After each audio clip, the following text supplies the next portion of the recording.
All right, everybody, Happy New Year. We have launched into 2022.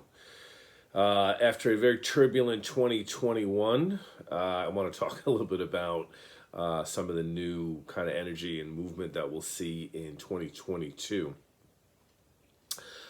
Jim Ventura here, your navigational consultant, professional astrologer who works with many types of oracles.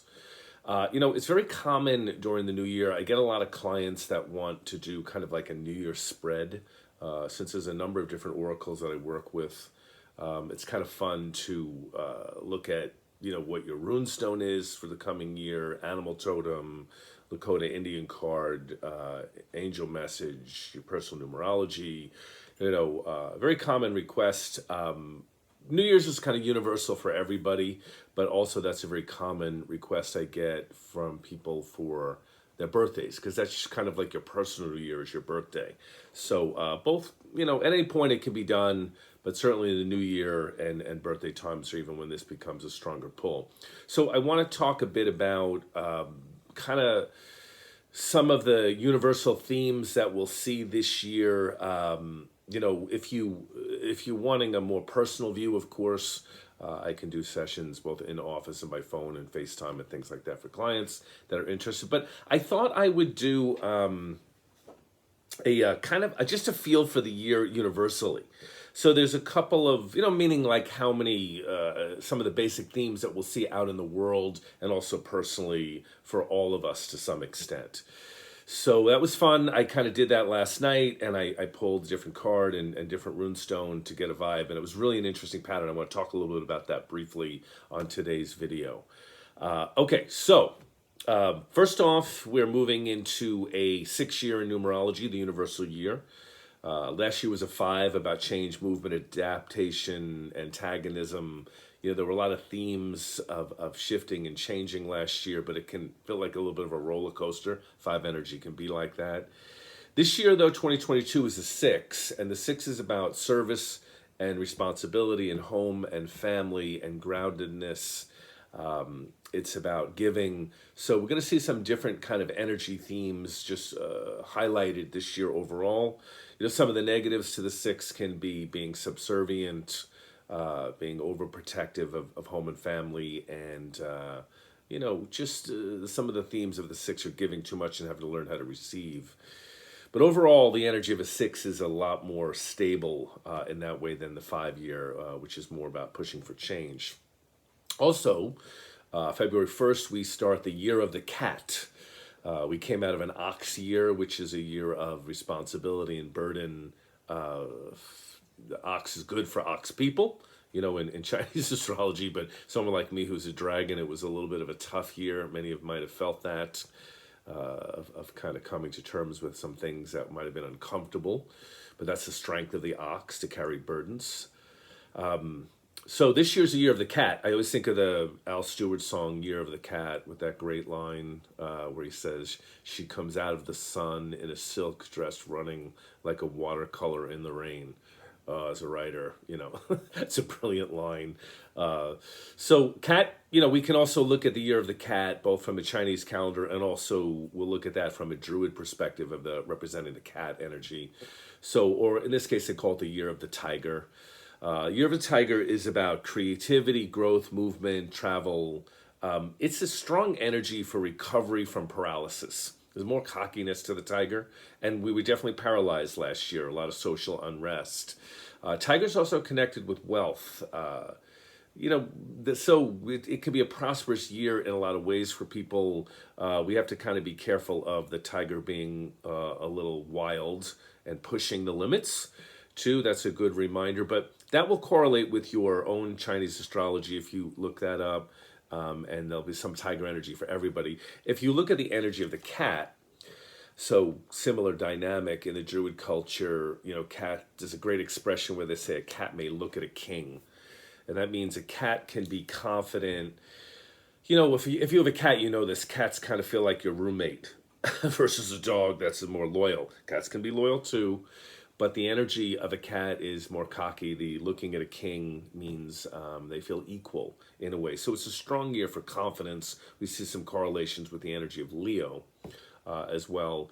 There can also be, like cats can sit quietly for hours before making decisions. So there can be kind of that wisdom of cat and a strong energy of sensuality in the coming year. I think a lot of people were starved of a lot of affection and contact. We see more of that in general. The negatives of the cat can be like being an accent cat or a fireside cat, being too indolent or lazy to bother with the world. So we'll have to pay attention to necessary prompts to, if things start going well, to remember to keep working and moving forward too, with sufficient rest, of course. So I also pulled a rune stone for the year, and it came up Ansuz, which is the rune of signals, and it is a messenger rune.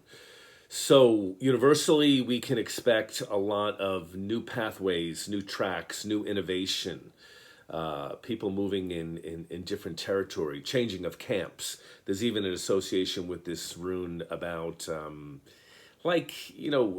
family solidarity. Like in order to restore the family, you have to take care of the self first, and then there's enough energy to help, encourage family and the bonds we're connected with. So the rune of signals can personally lead us into new pathways, new tracks, meeting new people, new connections. There's a great reference in this rune to even arch thieves and negative people can be bearers of wisdom because we can learn from them. So I think that we're going to see a year of some interesting messages coming this way, both good and bad to process. And when I say changing camps, people may be on one side politically or energetically and begin to shift gears and begin to see another side in another way. And I think in that way that is good. Obviously, there's some need for that as far as I'm concerned.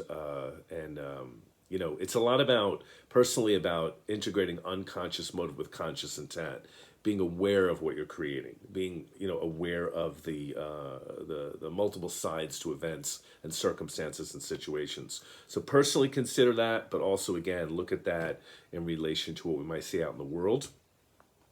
And I pulled a Lakota Indian card, and it came up Wakantanka, which is the Lakota word for God.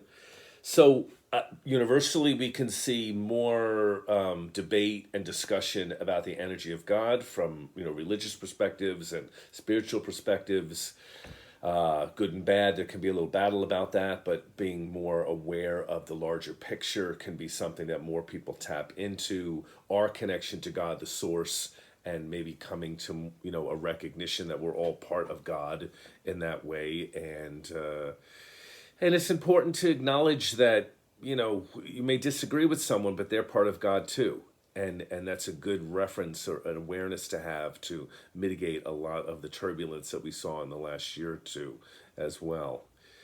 And so I also pulled an angel card message, and it came up the angel of children. And what I think I see with that is it's a reminder that, we not only have to pay attention to the needs of children around us, and a lot of those have been squashed. The pandemic took away a lot of some of the activities that are normal development for children with remote learning and canceling of proms and wrestling meets and things that we all got when we were younger. So there's a lot of starving children in an emotional, energetic sense. And I think as the pandemic comes to some reasonable finale here, not gone entirely, but diminished numbers where people are back out in the world again, maybe arguing less, there can be that focus on acknowledging the needs of children and their role and the importance of them, receiving what they need, as parents. So a lot of themes and issues about children, to me, will surface in 2022. A lot of debate. Hopefully, we'll stay more on the positive side about taking into acknowledgement what they actually need. And also, at a personal level, you can look at, triggers internally for your own inner child.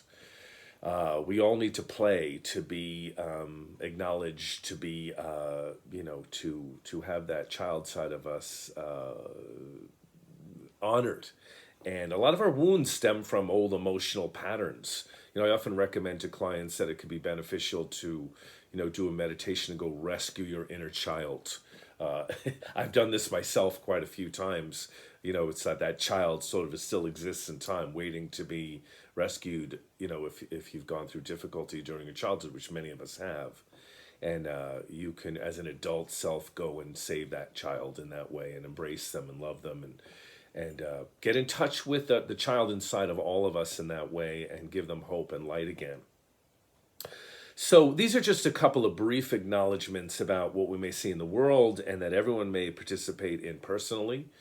But I see a theme with all of these things. Of course, a lot more focus on family and service and that responsibility, and again correlating with that 6 year in numerology as well.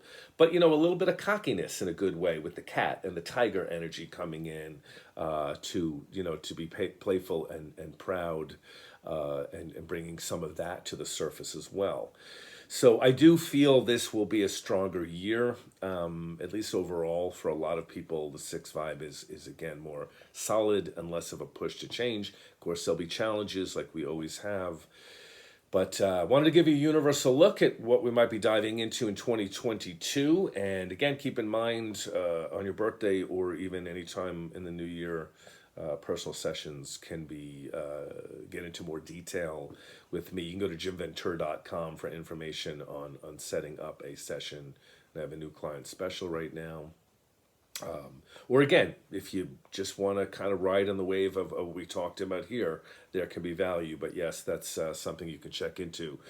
So check me out on Instagram. I do videos there about once a month, different ones and different posts there. And I also have my radio show on Blog Talk Radio, and obviously subscribe to my YouTube channel for my monthly YouTube updates, and feel free to pass them along. Again, info about my services, jimventura.com, and you can email me at venturasag@yahoo.com for info on sessions and to get added to my mailing list so you can get my every other month column called Snake Oil. All right, Happy New Year again to everyone. Let's make this a positive new year. Again, my joke is certainly it's got to be better than last year. 2020 was a little rough, but 2021 was rough for a lot of people. So I'm getting a better vibe for 2022. So let's keep that in focus. All right, Happy New Year's, everyone.